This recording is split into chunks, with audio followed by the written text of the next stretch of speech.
Bienvenue encore une fois à ce journal. Le président de la République, Paul Kagame, est arrivé à Londres ce dimanche pour participer aux funérailles de la reine Elisabeth II prévues ce lundi 19 septembre. Dès son arrivée dans la capitale britannique, le chef de l'État, aussi président en exercice de Commonwealth, a signé dans le livre des condoléances préparées pour cette fin dans les enceintes du Lancaster House. Plus de 500 hautes personnalités, dont les chefs d'État et du gouvernement, participeront ce lundi aux obsèques de la reine Elisabeth II. Il est prévu que le roi Charles III accueille à table ces différentes personnalités cette soirée.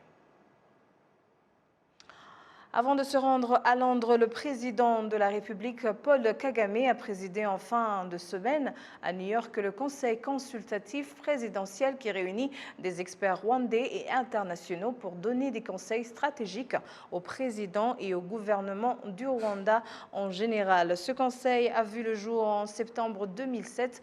La veille, le président de la République s'était entretenu avec le maire de New York, Eric Adams. Le président Kagame avait évoqué avec ce maire les opportunités de partenariat ainsi que la croissance économique du Rwanda et des solutions locales innovantes, notamment les travaux communautaires au Muganda et la journée sans véhicule initiée au Rwanda dans l'objectif de sauvegarder l'environnement.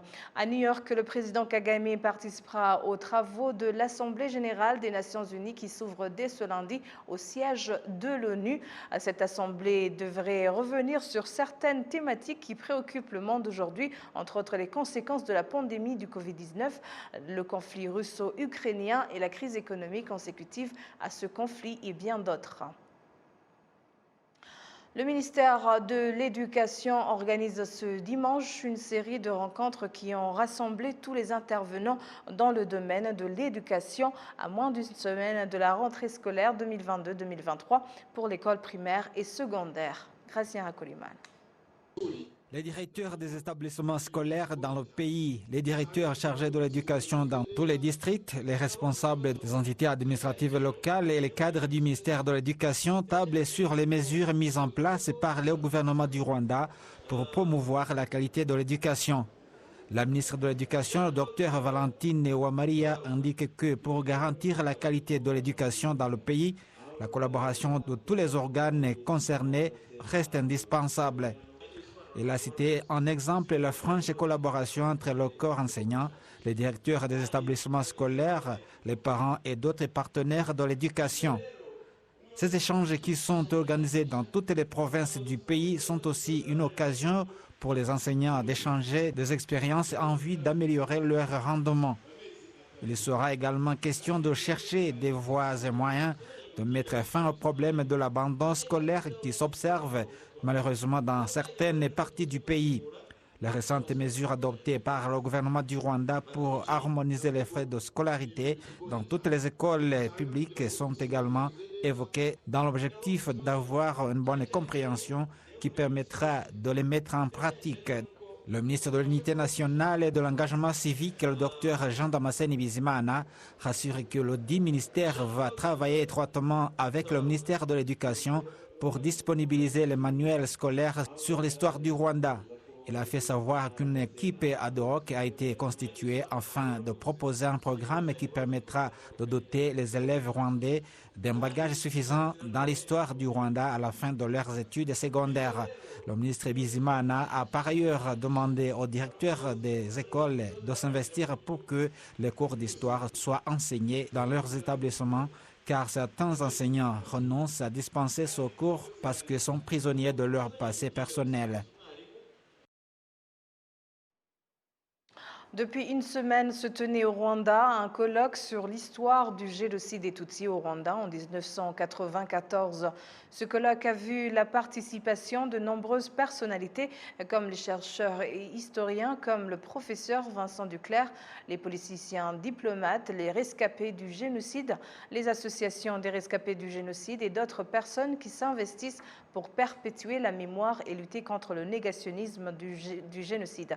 Au Centre culturel francophone du Rwanda samedi, un accent particulier a été mis sur les défis de la justice 28 ans après le génocide perpétré contre les Tutsis au Rwanda. La justice qu'on veut est difficilement atteignable. Pourquoi? Parce que c'est un idéal. Mais il faut qu'en revanche, augmenter les activités.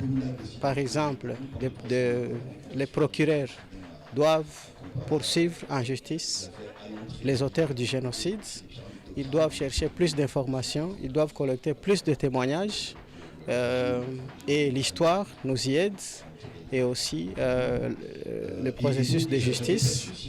Et nous discutions sur ce qui a déjà été réalisé en cette matière-là.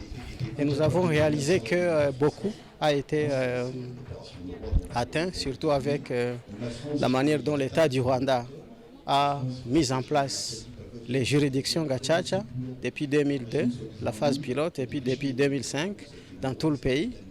Avec Ikusa Nyamakuru, la collègue de l'information sur la manière dont le génocide a été préparé et exécuté, et la manière dont les procès ont eu lieu depuis 2006 jusqu'à 2012 dans tout le pays, et comment dans certaines préfectures, comme par exemple l'ex-préfecture de Boutaré, comment les procès ont continué.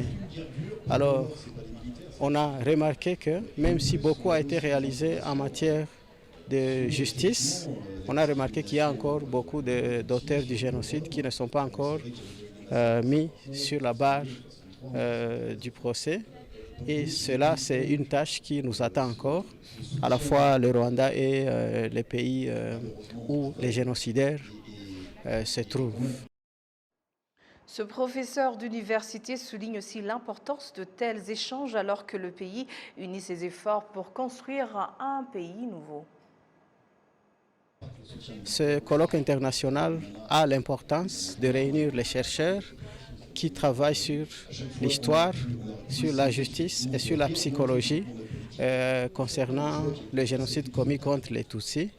Et ça nous a permis de comprendre le progrès réalisé dans la recherche.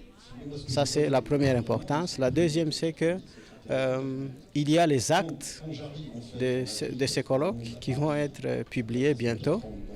Et cela nous permettra de faire connaître nos travaux ailleurs.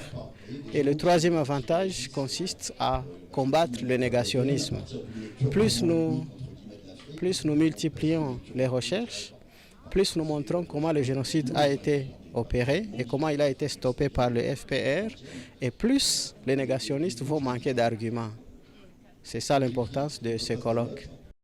Voilà, c'est tout pour ce soir, et au nom de toute l'équipe qui a contribué à sa réalisation, je vous remercie moi-même, Michel Iladukunda. Bonne poursuite des programmes de la télévision rwandaise, et d'ici là, portez-vous bien.